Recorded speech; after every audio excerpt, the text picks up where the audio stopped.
This is a 102.7 FM Toowoomba original podcast. Welcome everybody to my podcast, Big Little Small Talk. I'm Megan O'Hara-Sullivan and I love to talk, but I also love to listen. If you're new here, welcome. Thanks for joining me today. I hope you enjoy the episode. And I'm here today with Marshall Cox, who is the president of the Lions Club of Toowoomba West, Inc. That's Welcome, correct. Marshall. Thank you. Thank you, Megan. Thank you. Marshall, I've been looking forward to speaking to you because you do a really great thing, and that is you and your group. You do the Wonderland of Lights, which is just such a huge Toowoomba tradition, isn't it? It is, certainly is, yeah. But I want to talk to you firstly about being in Lions. So you're the president of the Lions Club. How long have you been in Lions? I've been in Lions since 94, so this is the 30th year. 30, right. 30 years. And what made you join? I had a good friend at that time who was in Lions and was impressed about the work that they did in the community. And I was looking for somewhere where I could have an interest outside of work at that particular time. And I asked Roger at that time if I could join his club, and the rest is history. Yeah. Right. And it was more really through your friend. Like, had you ever sort of thought, do I join Rotary? Do I join Apex? One of those? Or? No, I hadn't, because I didn't know what to do. I'd only been in for 2 years. And yeah, just looking for something outside doing some gardening at home. I wanted a wider range of interests. Yeah. And what was your motivation? Like, was it to make friendships, or was it to do community work, or a bit of all of that? Probably a bit of both. Yeah. I would say, being new to Toowoomba, virtually the only people I knew were the people I worked with. And I didn't necessarily want to associate outside of working hours with some of them. Right. Some I did, but others I chose not to. Yeah, I was just looking for something to do. Yeah. And for you, Marshall, you do so much, and we're going to talk about it soon, about the money that you raise and where it goes to. And how do you see the importance of that impact on the lives of people that you help? Yeah, I think what all community service organisations bring to the community, you can't really put a price on that. Just the volunteer hours would be mind-boggling, but it's the benefit to the community that makes the difference. And Lions organisation is no different to Rotary or Apex or CWA or all those organisations. We all have the same goal, I think, but just some of us approach it in a different way. Yeah.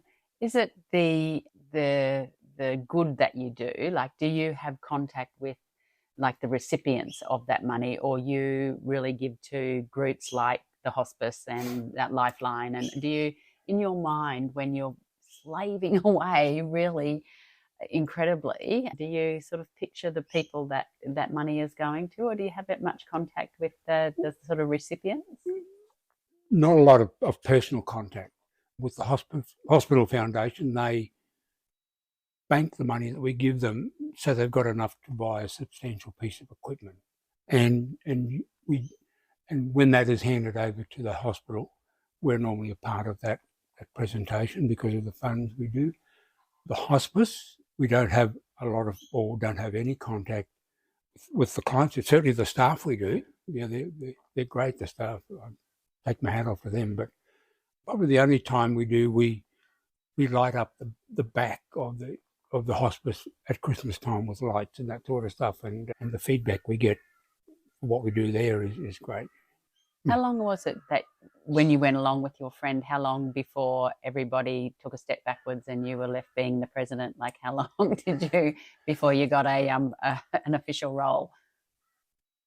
Probably 4 years before I became the president. This is my third go at it. Right. So they're probably going to keep getting me to do it until I get it right. I don't know. What do you like about being the president? Like, why do you like having an official role? I don't necessarily. There's certainly a lot of enjoyment out of it, but it's the challenge of getting a large group of people all working in the same direction with the same thought process and the same commitment. That's a little difficult when your organisation is comprised solely of volunteers, and everybody has a priority in their life. And for some of our members, Lions is not that priority. But when they're called upon, they will certainly step up to the mark and help.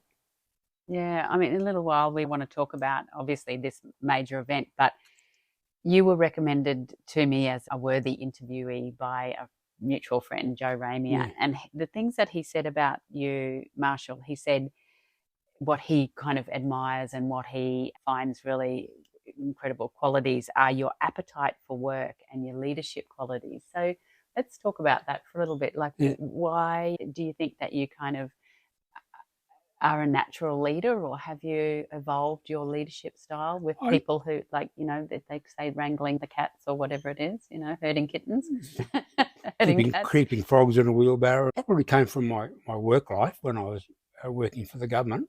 Yeah, so tell me about that. You worked in the public housing department. Yeah, originally I came from Mackay to take up a position in Brisbane as a building inspector for the then Housing Commission, and then got a promotion to Toowoomba as the deputy area manager for that department, dealing with a staff of about 15, I suppose, and then a client base of 1,000. So I probably learnt some leadership skills formally and informally from being in that position. And then certainly when you join Lions and you see the quality of some of the members that we have and the experience that they had in their careers regarding leadership and those sorts of things, certainly they were my mentors. Yeah, interesting. To get me to where I am now. Yeah. And you said that you were with the public housing. Is it it's not a small link to say that you were witnessing or you had contact with people who were living in public housing, and now you're kind of raising money, I guess, for perhaps that sector of the community? Yeah. My role as the deputy area manager or whatever was not so much the face-to-face daily work, but the actual planning and meeting with various groups and that sort of stuff to make sure that the programs the department had were being used in the correct way. So not so much a direct link. Another thing that Joe said about you, Marshall, he said his ability to rally people around him because of the manner in which he treats and respects everyone's efforts. Do you think that's a fairly good assessment? You don't lose your temper and sort of... I've just got a big whip. No, and Joe's right, and the sentiments I have about Joe are exactly the same. Yes, I think he's a fantastic human being. Very modest. As well as all the other good things that he does. Just Joe is Joe, and you don't get much better than Joe. But going back, you conscious of respecting people's efforts and respecting them? Absolutely. And there are times when I probably slip down a little bit of that, but we all do. But certainly the way to encourage people is to lead by example for a start. It's no good being a leader and asking people to do projects if you're going to sit at home watching television or something. You've got to be out there working with them. If not working with them, at least being a presence during that project so that they know that I care about the project and I care about the effort they're making with that particular project. So yes, reward is a good part of being a leader, and that reward can be just by a simple word of thanks. There are other ways we can reward people for that with Lions awards and that sort of stuff. But for the day-to-day stuff, just a simple thank you, or the club paying for coffee or something like that is one way of making these people feel valued. If they don't feel valued, they're not going to respond. So, I mean, it is very difficult doing volunteer work that, you know, they're talking about the meaningful volunteering. And you're right. If someone doesn't say thank you or you feel like it's appreciated, I know me and my ego, I'm ashamed to say, probably just think, you know, nobody. Why bother? Yeah. And I've. But you don't strike me as that person who's got that ego. But yeah, and we're all human. I've erred on times and not been as forthcoming with that acknowledgement to my detriment. I feel awful after I've been made aware that, you didn't mention this person. So I'm very mindful that the reward part of a project is just as important as the participation part. Yeah, and I mean that's such an important thing to focus on. When I was reading up, I read the Code of Ethics for Lions, and it says to aid others by giving sympathy to those in distress, my aid to the weak and my substance to the needy, to be careful with my criticism and liberal with my praise, to build up and not destroy. Yeah, yeah. And it's such a beautiful. Out of all that, out of our code of ethics and our purposes, that's probably the one that has the most impact on me. That you give what you can, but also just being very careful about your actions in doing that. Yeah. Tell me about some of those people who have been your mentors, those in Lions in the early days. Okay. And our club used to be made up, and still is to a certain extent, from ex-military people who had really strong leadership skills and high positions within the military, and they brought those skills. And sadly, some of those people have passed on, but we still have a couple of people in our club who were there when I joined, and I still take advice and mentorship from them even now after 30 years. So, and we've developed a strong bond by doing that. Yeah. Why was your club particularly filled with military people? That I don't know. Yeah. Was it just sort of somebody joined? Somebody joined and they asked somebody to join, and we had some people join in the last 5 years who are ex-military. They've retired, they're looking for something to do with their spare time, and they've come to us as their organisation first choice. Yeah. Marshall, were you a Nasho yourself? Yes, I was. Yes. Tell me about that. What does that involve, particularly for our younger listeners who might not really have any idea, me included? Okay. Yeah, that was in 1967. So that's going back a day or three. I was drafted, as were, I think, about 1 in 10 young Australians were drafted. Is this for the Vietnam War, is it? It was while the Vietnam was on, and I was, and that was for 2 years, full-time military service. You went away, you did your training, and then you did some advanced training so that the Army could decide where your best fit was. I was a carpenter at that time, so they thought the best job for me would be a driving instructor. Right. And for driving heavy, never driven a truck in my life, but out of that, I became an instructor. So, and then I spent 18 months at Puckapunyal in Victoria, training young soldiers and international officers in driving skills, and a lot of the trainees that came through the unit that I was in went straight to Vietnam. Unfortunately, fortunately, I was not in a unit that was sent to Vietnam, so that just didn't happen. Just explore that a little bit for me. Like, why did you say unfortunately? Is that sense that you would have liked to have gone at that particular time? You wanted to? I wouldn't have objected if I was sent to Vietnam. When you see the impact that experience has had on thousands and thousands of young men, I'm pretty glad I didn't go. Yeah. But at that particular time, if they said, you're going, well, I would have went. Yeah. And probably that's part of the military where you follow orders. Yeah. And I wonder the impact, all the things that you learnt there, how's it sort of impacted your life now in terms of your leadership skills? Possibly that's where it started, as leading a group of 10 or 12 young soldiers. Marshall, when you get drafted like that, were you married or no. What age were you? 19. 19, right. But you just have to pack up your life. 20. Every national serviceman had their 21st birthday, which was a significant birthday back then, while they were in service. Right. And you just had to pack up your life. Yep. Where were you living at that stage? In Mackay. Right. Yeah. And you just packed up your life and went and lived at Puckapunyal. Well, 3 months at Singleton, 3 months at Albury at Bandiana, and then 18 months in Puckapunyal in Victoria. Yeah. For some reason in my mind, I always thought the Nashos were sort of volunteers or no. So you like you are classed as having done military service, Yeah. Oh, yes. been in the military. Yeah. Yeah. Back in those days, when you were drafted, you could apply for an exemption, as a mate of mine did, because of family circumstances or whatever. And that was a criminal offence that time, and a lot of people were jailed because they refused to be drafted. Yeah, as conscientious objectors. As conscientious, Yeah, right. We're on Big Little Small Talk. My name's Megan O'Hara-Sullivan, and we're talking to Marshall Cox. Marshall is the president of the Lions Club of Toowoomba West, Inc., and he is not solely responsible, and I'm sure he wouldn't say that he was, for the Wonderland, Christmas Wonderland of Lights, which we're going to get to in a minute, but I just want to grill Marshall a little bit more about his upbringing. So you were brought up in Mackay, born and bred?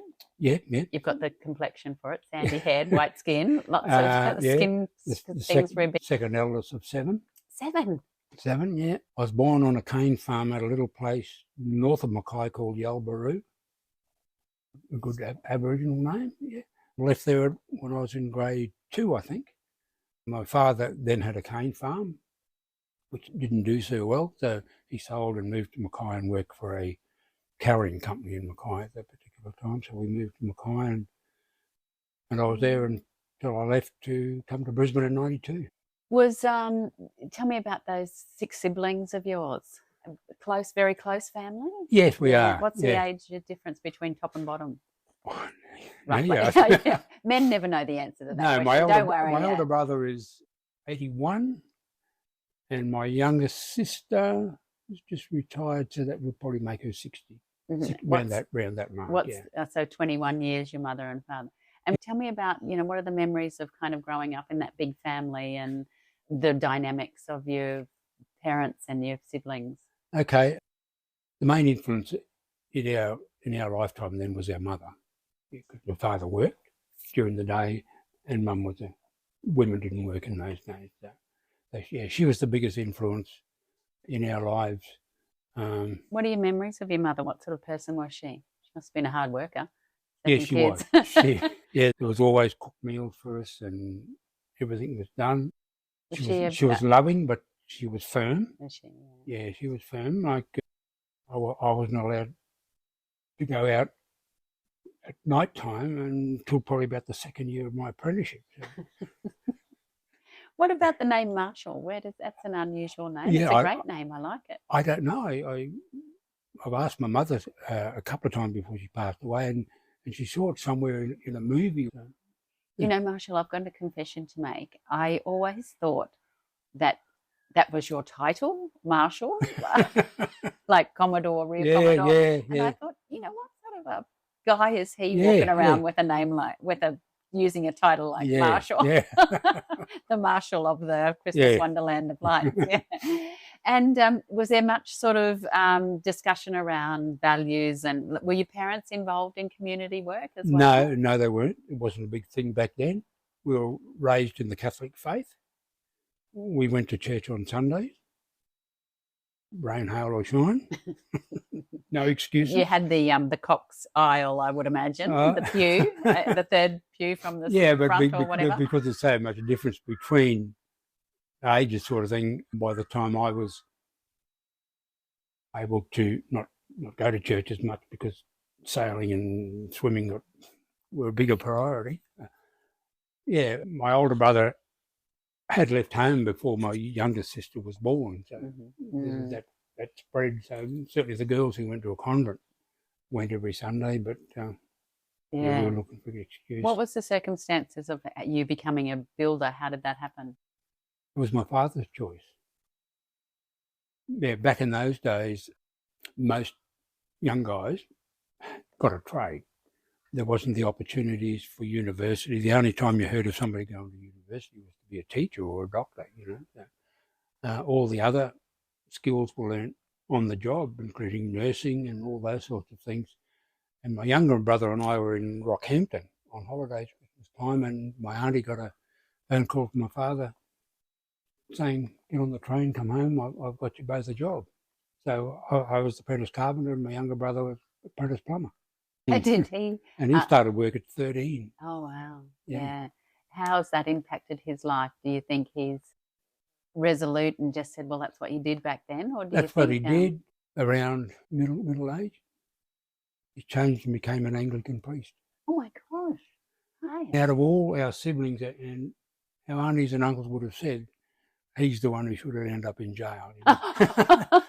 It was such a, probably back in the day, he could have been diagnosed with ADHD or something. He was just a bad kid. Yeah, rat bag. Yeah, Yeah, he was a rat bag, rolled his car so many times, but had a family, settled down, had a business, and then decided he would follow the faith. And why? I suppose if he'd had a family, that's why the Catholic priests were excluded from his choice. He'd already been changed religion to being an Anglican.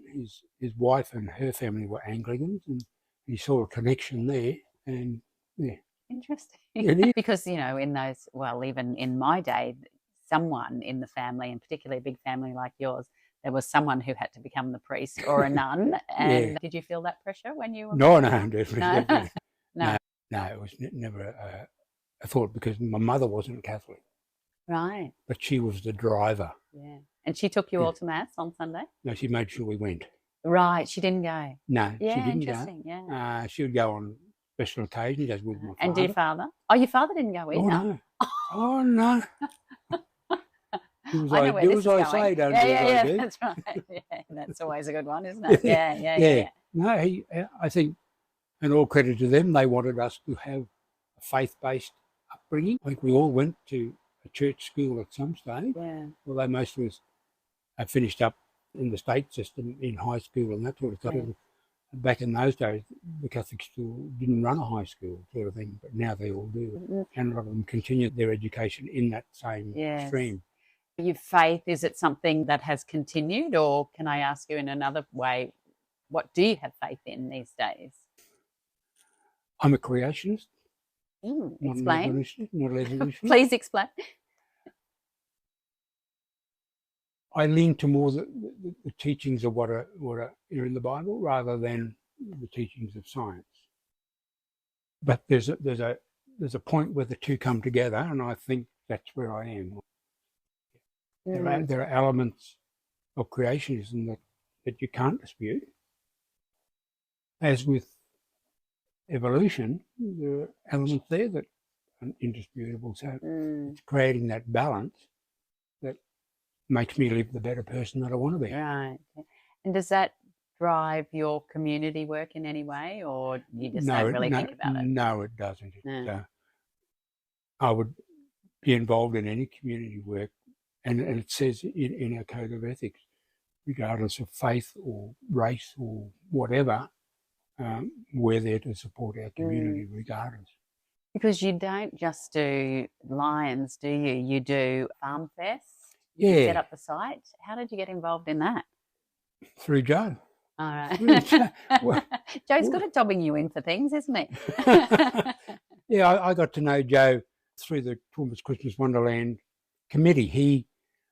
You would remember Ian Orford, who was a councillor who passed away, and Ian was on our project team, and Ian wanted another representative of the council to be on the committee as well. So he introduced Joe to us, and that relationship has only strengthened over the years. Joe's got a few outlets out at the Farm Fest site, and I was out there doing some building work for him one day, and the manager of the particular event come along and wanted to know, could we do this?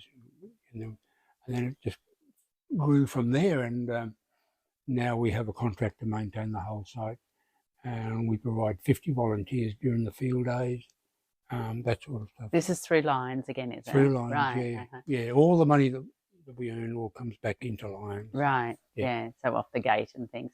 Yeah. What about when you're doing the sausage sizzles at Bunnings? What are you doing that for? Is that Lions again? Absolutely, yeah. I don't get involved in that because in an organisation you've got to try and share the workload the best you can. We're members in our club, and every club would have them who are willing but unable. And they're unable for a number of reasons.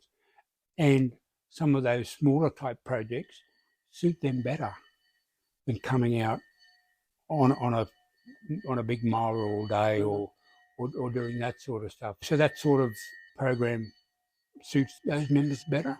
It's also an opportunity to work with other like-minded organisations. If we have a request come in for financial assistance, and we do get a lot of, we'll say to them, come and give us a hand at a Bunnings barbecue and you can take all the proceeds.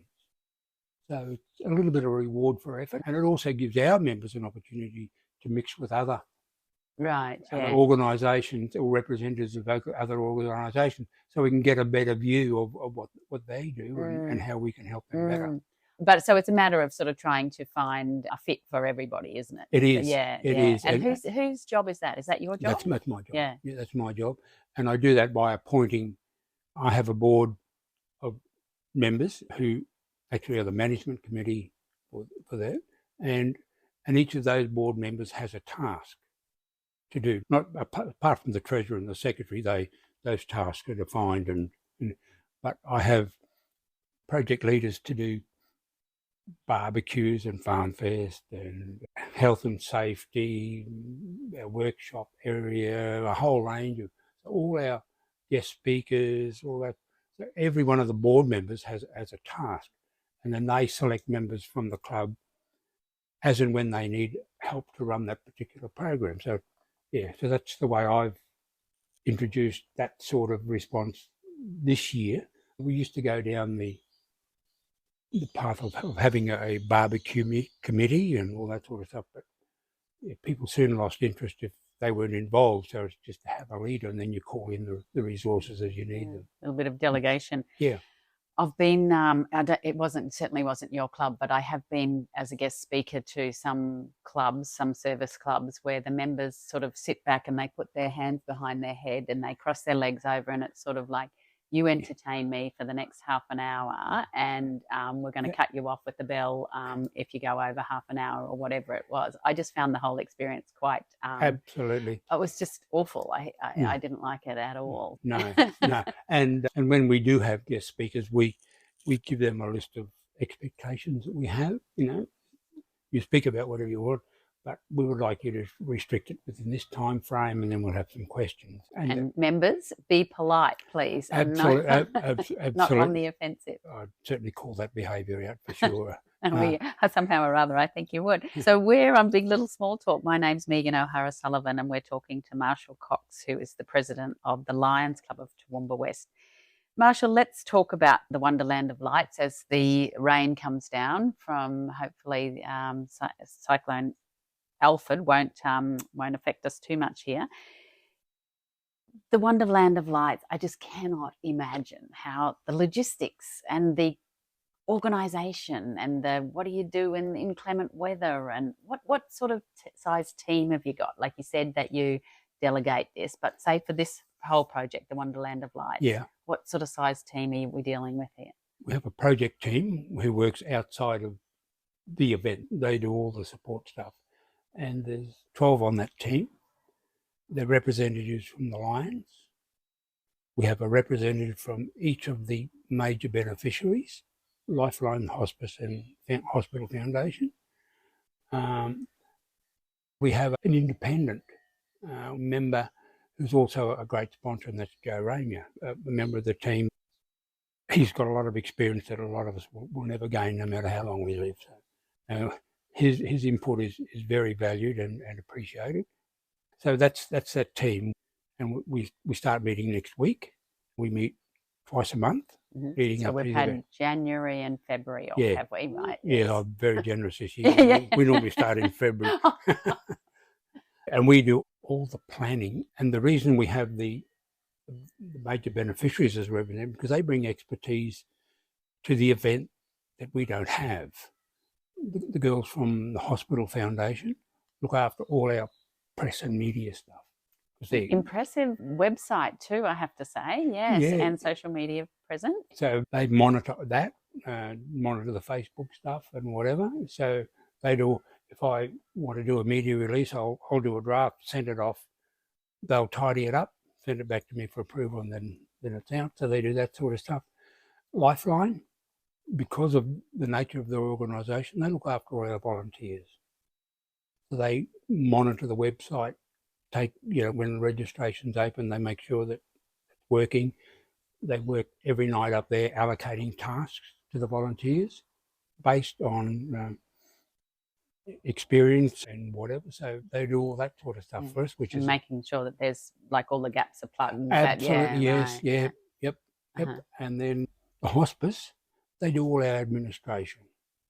So they provide the venue for the meetings. They do all the administration, the meeting notes, and all that sort of stuff. And they do all the notices and correspondence with our sponsors. Oh, great. So Are they responsible for chasing more sponsors? No. That's someone else's job. No, sponsors come to us. They come to you. Oh my God, heavenly. We have a waiting list. Oh God, unheard of. We have 40 sponsors at the moment, and that's varying levels. And we have a waiting list. We try to cap it, otherwise it just gets too unwieldy, and it just looks like a mishmash when you put all their logos together. It looks like it. And I suppose there's certain obligations, isn't there? What do they get for their sponsorship? Absolutely, and all of yes, that? yeah. So tell me about the history of the Wonderland lights. I think it was 2003, was it, that it started as the Burstows? At Burstows, and the story that I understand is that in front of Burstows they had a row of jacaranda trees, I think it was.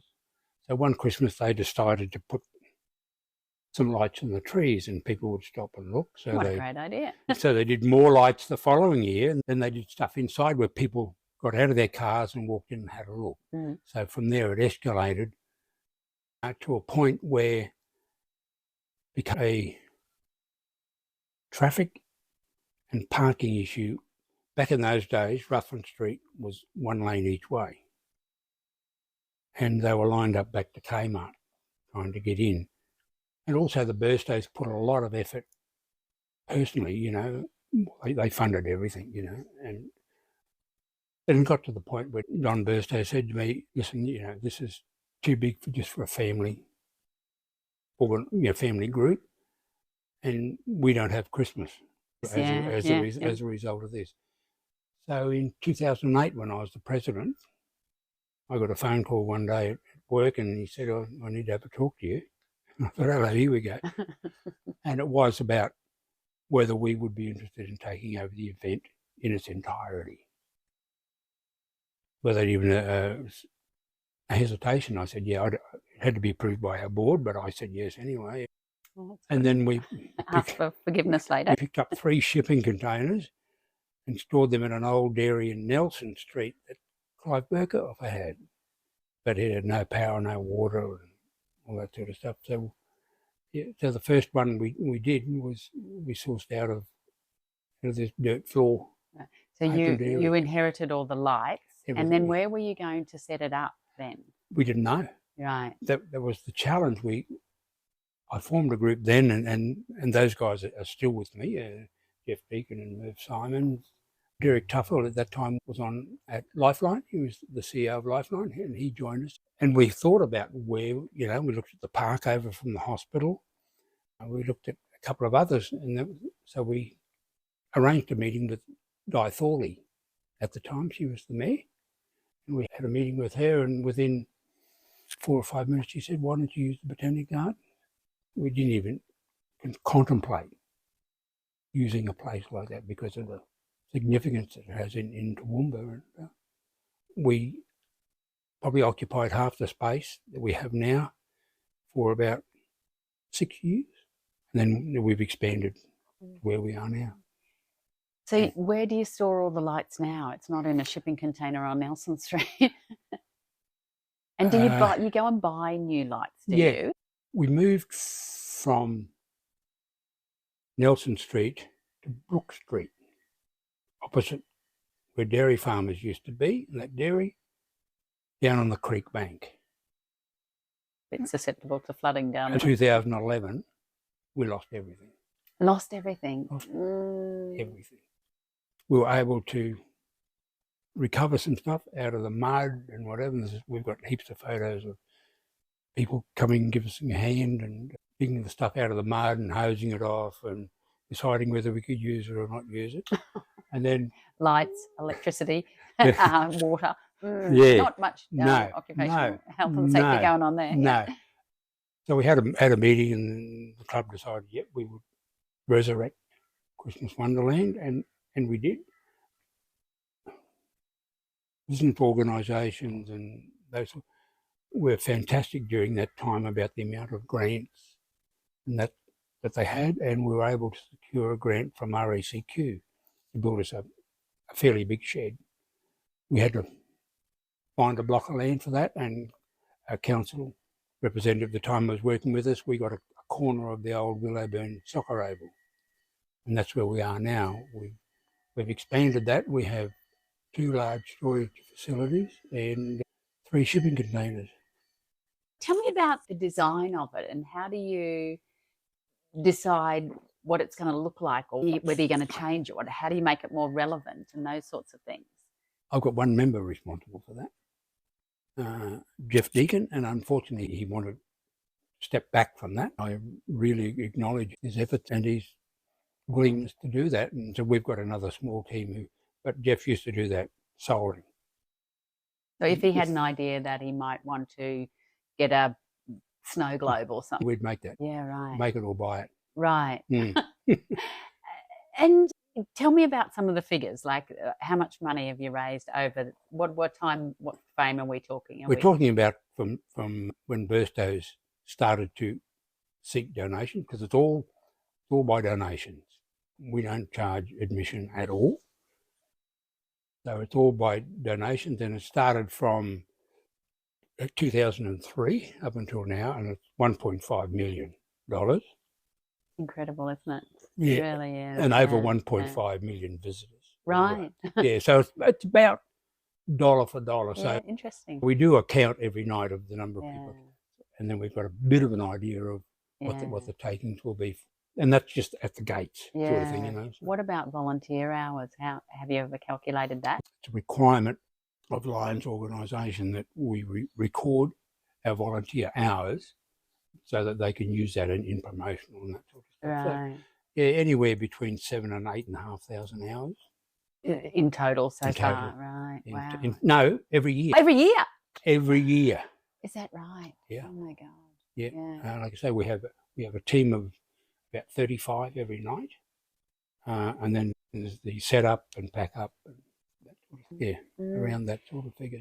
And you said that the major recipients are the Hospice, Lifeline, and the Hospital Foundation. So they're set, aren't they? And then do you have ancillary ones? Yeah. And how do you decide? I think last year was the Girl Guides and the Toowoomba Historical Society. Okay. Up until about probably post-COVID, the team of us would go down at 5:30 in the morning and pick up rubbish.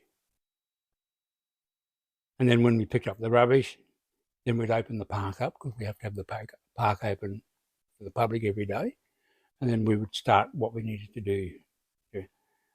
And it got to the point where, it was hard to get people to come. Hard to get people to come, and and one of the project team members who works at the hospice also has children in the guides, and she said that the guides would be interested. So they come every morning and pick up the rubbish, and for that effort, they get all the proceeds from all the recyclable cans and everything, but we top that up to an amount. The SES, they do all our parking, what parking we're allowed to have, but it's all in the street. But they certainly do the crowd control and the monitoring the gate and that sort of stuff, and they do a fabulous job. The disabled parking in front, all that sort of stuff. So they're a part of that. And the Historical Society, they were initially a very big part of the project, because we didn't have enough power in the park. And we didn't have, back in those days, there was no Wi-Fi or anything in the park. So when Triple M used to come up and do their outside, we had to run a telephone line from the Historical Society into the park, so they could do an outside broadcast. But their involvement has stepped back a lot, but we still have the use of their facility at night time for off-street parking and secure parking, which our security guys do. So they're good neighbours to us, so we want to be good neighbours to them and just support them in some way that we can. You mentioned before about the fellow who had always had the design vision, and I wanted to ask you about the succession planning, Marshall. Like, are younger people coming into the club and are younger people volunteering? Like, what's going to happen? Like, you're in a moon boot as we speak. Yeah. I think that all community service organisations have a difficulty attracting newer and younger members. And I think that's just a sign of the way that life is these days, that people are just so busy. Most families have both parents working, and then kids have got activities on the weekends they have to attend to. And Lion's philosophy, as is mine, is that your family come first. Then your work commitments come first. And then if you've got some time left over, give us some of your time. Well, with a lot of people, that third option is not available because of their work and family commitment. But what are you going to do? Okay. We do have enough members coming in. Our club has 57 members at the moment. I've got a profile that one of our members has done of our age groups, and most are... That bell curves over the 75, isn't it? Mainly between 60 and 70. Yeah, so really. A bit of life in them there. Yeah, you get that whip out. And some of them are very keen to become involved in that particular project. Jeff, to his credit, has formulated a procedures manual for what he does. So it's all laid out in what he does. I'm in the progress of doing mine. And when that's done, and I've got somebody who's willing to take over, maybe I'll probably step back then. But you think you'd be able to hand over the reins? But putting down everything that I do in writing, yes, it'll be volumes of stuff, and while I'm still able to recall that information, from my database, better do it now. I better put it down in writing. I know. Well, it's an incredible event. I remember coming up to Toowoomba for the first time when we moved here with our 5 boys, and we went to the Wonderland of Lights, and not only did they get one free icy pole, they kept running around and getting another one. And I'm thinking, I'm sure this isn't in the spirit of this event, boys. It is. It is in the spirit of the event.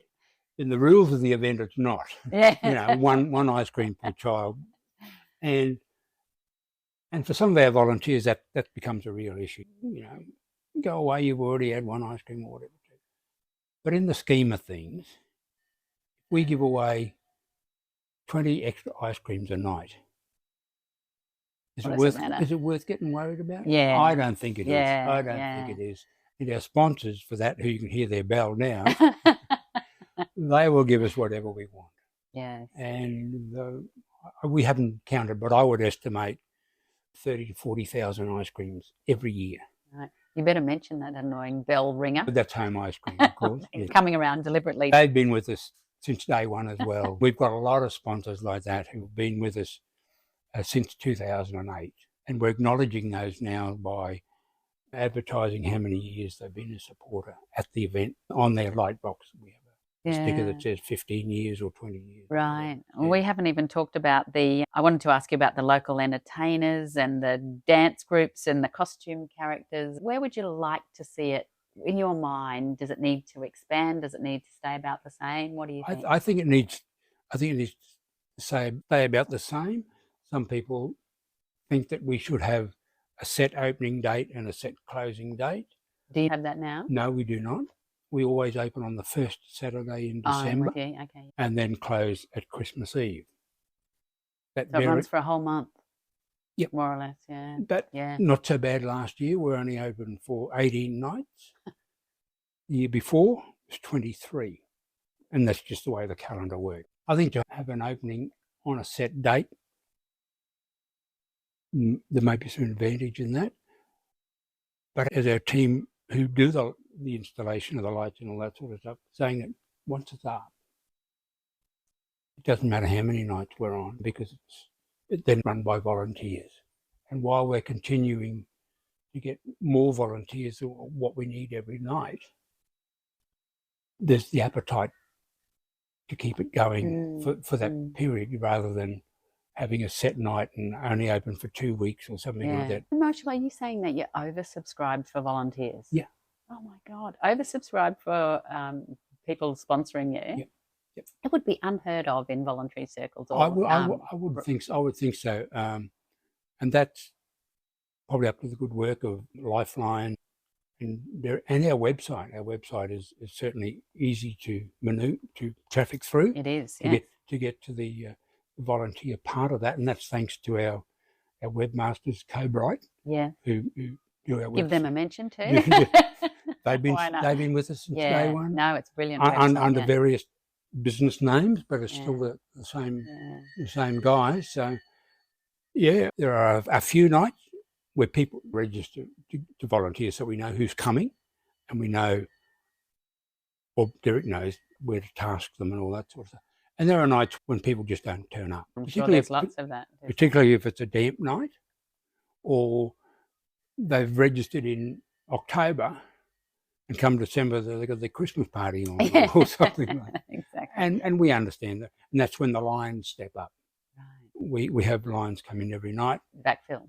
to not only to supervise the different activities, but also to be there to backfill and whatever. So, but there are many nights when we have people who turn up who haven't registered, and the worst thing you can do is turn away a volunteer. They're there for the right reason, so we need to make their Give effort, them a job, find a job for make them. their effort meaningful. Because I think there's nothing worse for bad publicity to say that I showed up to help and they sent me home. So we're very, very conscious that we don't indulge in that sort of practice, because that'll be the downfall. That'll be the definite. Yeah.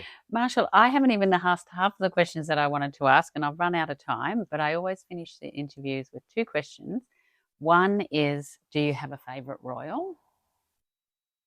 It varies when you look at the headlines. Who are we favouring? But I think currently Prince and Princesses of Wales, I think, will be Charles great. and Camilla? No. King and Queen. This is William and Kate. William and Kate. Absolutely. I think they will be great role models, not only for Britain but for the Commonwealth, I think. What do you like about them? What do you admire about them? Their willingness to be in the public, to be criticised probably sometimes, but certainly praised for what they do, the family values that they appear to have. You don't know what goes behind closed doors, but certainly the profile that's given to us through the media and other outlets, I think we could do a lot worse than them. and we have in the past, but... Well, yes, that's right. Yeah. You're talking toe-sucking, Fergie toe-sucking, is that what I can't remember that, but yeah, you're right. Something like that. Yeah. My final question, Marshall, you won't be doing any dancing at the moment in your moon boot, but what is the song that can't keep you off the dance floor ordinarily if you're not wearing a moon boot? Well, I grew up in the 70s and 80s, and there's a TV channel that I watch that plays all those videos from the 70s and the 80s. So I'm a very big fan of Neil Diamond and the Bee Gees. Excellent. So pretty much any of their, and I've been to a couple of concerts in town here where tribute artists come along, and I've been to both the Bee Gees and Neil Diamond. So I think any of their music, I think, excellent. Is excellent. I know why we're firm friends, Marshall, because I couldn't agree with you more. Look, it's just been such a joy to hear about the work that you do, but particularly the Christmas Wonderland of Lights. It's a tribute to you and your volunteer organisation. Well, like I say, I just keep the frogs in the wheelbarrows. That's my job. The rest is up to them, and I'm really, really proud to be a member of Toowoomba West Lions and involved in the projects that the club have entrusted to me. It's not that I've bullied my way into them or anything like that. I would hate to think that anybody thinks that, but I can certainly turn them around on that thought. But yeah, for the club to entrust me, particularly with Toowoomba's Christmas Wonderland for so long, is really something to be cherished. Well done, you, and thank you so much for being my guest today, Marshall. Thank you, Megan. Thank you. That's it for this week. Thanks for joining me on Big Little Small Talk. I hope you can make the time to join me next week. If you've enjoyed this episode, please subscribe on your favourite podcast app. You've been listening to a 102.7 FM Toowoomba original podcast. For more podcasts or to listen to live and local Toowoomba radio, please visit 1027.com.au or download the Community Radio Plus app.